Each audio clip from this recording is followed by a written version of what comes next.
সই করে দে, সই কর। কি করতেছস? আজকে সাইন না দিলে তোর আমি মাইরা ফেলামু। সই দে, সই দে। কি হইতেছে সব? জোর কইরা যদি খালি দলিলে সাইন নিয়ে ধনী হয়ে যাইতো তাইলে এই দেশের সব মানুষ ধনী হয়ে যাইতো। হেরাজি জোর করে আমার মাঠ থেকে জমি লেখা নিচে কাশু ভাই। ভাই ভাই ভাই, আমি আপনার কথা শুনতে পারুম না, আমি শুনুম না, আমি আপনার কথা মানুম না। আমি আমার ভাই আর ভাবিরে একদম মাটির নিচে গাইরা ফেলামু। এই সাজালাই, তুই কার লগে কথা কইতাছস? তুই ভাইবা চিন্তা কথা কইতাছস তুই?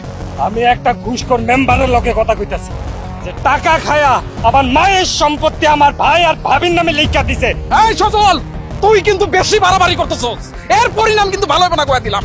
সজল রে পরিণাম শিখাস তুই? কি করতেছিস? পাগল হইছে? হ্যালো মেম্বার সাহেব, কিছু মনে করেন না, ছোট ভাই তো একটু বুঝেনি তো, জমি জমা চলে গেছে, মনে হচ্ছে একটু খারাপ হয়ে বই। কি করবো এটা কর? আরে ভাইরে, আমি তোমার শাশুড়ি মানে আমার চাষিরে এই কথাটা বারবার বুঝাইছিলাম, সে তো আমার কোনো কথাই শোনে না। তুমি এক কাজ করো, তুমি ওরে আমি না আসা পর্যন্ত আটকায় রাখো, আমি এই সাইডের ফসলা করতেছি। হ্যাঁ, এই, তোর না কইছি যে তুই হাফ প্যান্ট পরে আমার সামনে আবি না? হ্যাঁ, এক কথা বারবার কয়বার কম তোরে, এরপর যাতে তোর এই অবস্থা না দেখি। এই তুই আবার কই গেছিলি? আরে আমি ভাবির লয়ে গেছিলাম মায়ের গয়নাগুলো ঠিক করতে। কেন কি হইছে? তো যাচ্ছ কা? আর কইস না রে বোন, সব শেষ হয়ে গেছে, আমাকে সব শেষ হয়ে গেছে রে। ওই শয়তান আর শয়তানের বউ মায়েরে বুঝায় শুনে আমাকে সব জমি লইয়া গেছে রে। আমি জানতাম, হ্যাঁ আমি জানতাম যে ঠিক এমনটাই হইব। তা না হইলে ওই ফকির বাচ্চা ফকির সাহস হয় কেমনে যে আমার গায়ে হাত দিতে চায়? ভাই, ছোট ভাই, তুমি ঠিক করে কত কি হয়েছে খুলে কো সব।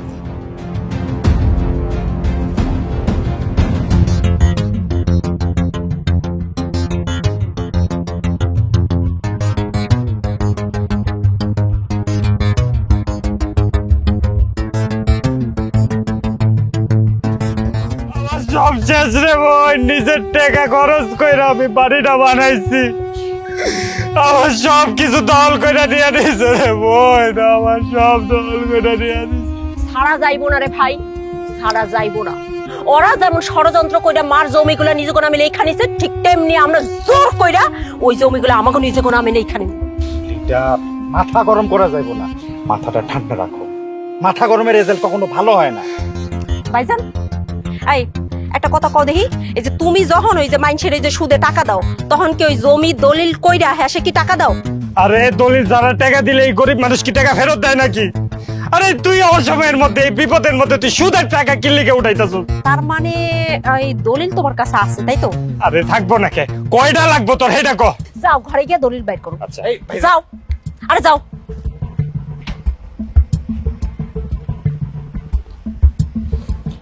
আর তুমি, আমি যা যা কমো সেইগুলো যদি না শোনো না, তোমার কিন্তু খবর আছে। তুমি বুঝছো? আমি যা যা কমো তুমি সেইটা সেটাই করবা। এখন আসো আমার সাথে। আরে ছাড়ো, আমি এবারে জামাই না, আমার চুপ! সম্মান আছে না, খালি একটা কল্লা কথা বলো না। এই তোমার জন্য আমার মান সম্মান যা ছিল একটা সব কথা বলো না যাইতেছে। বলছি না? আয়, এই চুপ করো। আয়, সর। আয়, তোমরা কিভাবে শাস্তি করো? আয়, খুব ভালো করে জানো। ওরে, যা, সাইড দে, যা, সাইড দে। ওরে, যা সর। সই কর, সই করে দে, সই কর। কি করতেছস? আজকে সাইন না দিলে তোর আমি মাইরা ফেলামু। সই দে, সই দে। কি হইতেছে সব? জোর কইরা যদি খালি দলিলে সাইন নিয়ে ধনী হয়ে যাইতো তাইলে এই দেশের সব মানুষ ধনী হয়ে যাইতো। হেরাজি জোর করে আমার মাঠ থেকে জমি লেখা নিচে কাশু ভাই। আরে ওরা তো কিছুই জানে না, যা জানার সব জানে তোকে মা আর তোকে তো মন্ডল মামা, তারাই তো তারা সবকিছু লেখা দিছে। আর সবচাইতে বড় দোষ হইলো তোকে এই দুই ভাই বোনের। আমরা কি করছি? আমগো কি দোষ? আরে চাচি তো 3টা বছর ধরে বিছানা পড়েছিল, কোনদিন তোরা খোঁজ নিছিলি? নেস নাই, জান আমার নিচে তোকে এই ভাই আর এই তোকে এই ভাবি। পিড়ি পিড়ি করে নাই, হ্যাঁ মার জমি লইয়া হেসে করছে। আরে ওই জমি তোরা দেখভাল করতি, তোকে মায়ের দায়িত্ব তোরা বুঝা নিতি, হ্যাঁ গারে ফেলা রাখছিস কিসের জন্য? তোগো দুই ভাই বোনের কপালে অনেক দুঃখ আছে কয়ে দিলাম। লেকচার মাইরো না তো, তুমি যে ঘুষ খায় এই জমি লেখা দিছো সেটা কিন্তু আমি ঠিকই বুঝছি, তোমারও কিন্তু আমি ছাড়ুম না কয়ে দিছি।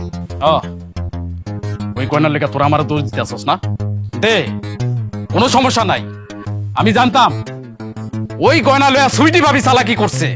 আরে লিটন আমার কইছিল এই গয়নাগুলো তোগো মধ্যে সমান ভাগ করে দিতে, তাই আমি চালাকি করে এই ভাগটা করে দিছিলাম। এই দলিলটা চাচি নিজের ইচ্ছায় লিটন আর ভাবির নামে লেখা দিয়ে গেছে। এর মধ্যে কোনো চালাকি নাই, আমি আমি নিজে সাক্ষী ছিলাম সেটার। বিশ্বাস কর, তোর ভাবি আর আমি এসবের কিছুই জানতাম না। দলিলটা মা শ্রেষ্ঠারে দিয়া ফাইলে ঢোকায় রাখছিল।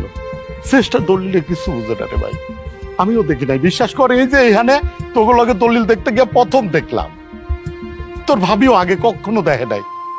সম্পত্তির লোভে আপন চাচার ফুপুয়া তোর আমার মায়ের ভিতরে মারলি, আমার উপর তোর ভাবির উপর এইভাবে অমানসিক নির্যাতন করলি তোরা। কইছিলাম না যে বেশি বাড়াবাড়ি করো না, বেশি বাড়াবাড়ি করলে এটার রেজাল্ট ভালো হয় না। হইলো তো ভাবি, ও ভাবি, ভাবি গো, তুমি আমাকে মাফ করে দাও ভাবি, দাও না। কিসের মাপ? কার কাছে মাপ চাইতেছ? এই বাড়িতে 18 বছর আগে আইছি, তুম করে পাইছি ছোট ছোট, সব আবদার পূরণ করছি এই আমি। স্বার্থের জন্য সব ভুলে গেছিলা, তোমাকে কোনো মাপ নাই। ভাইজান, ভাইজান তুমি আমাকে মাফ করে দাও, তাহলে ভাবিও মাফ করে দিব। ভাইজান তো গর আমি এই জমি দিব না। সারা জীবন আমরা দুইজন তোগো বেঈমান ভাই ভাবি হয়ে বাইসে থাকুন। কারণ তোগো যদি এই বাড়িতে রাখি তাইলে বিষধর সাপ রাখা সমান, যে কোনো সময় তোরা সবল মারবি। বাইর হ, বাইর হ, আমার বাড়ি থেকে 1 ঘন্টার মধ্যে বাইর হবি। বাইর হ, ভাইজান বাইর হ তুই। তোরে তো কোনোদিনই ক্ষমা করুম না। যা যা।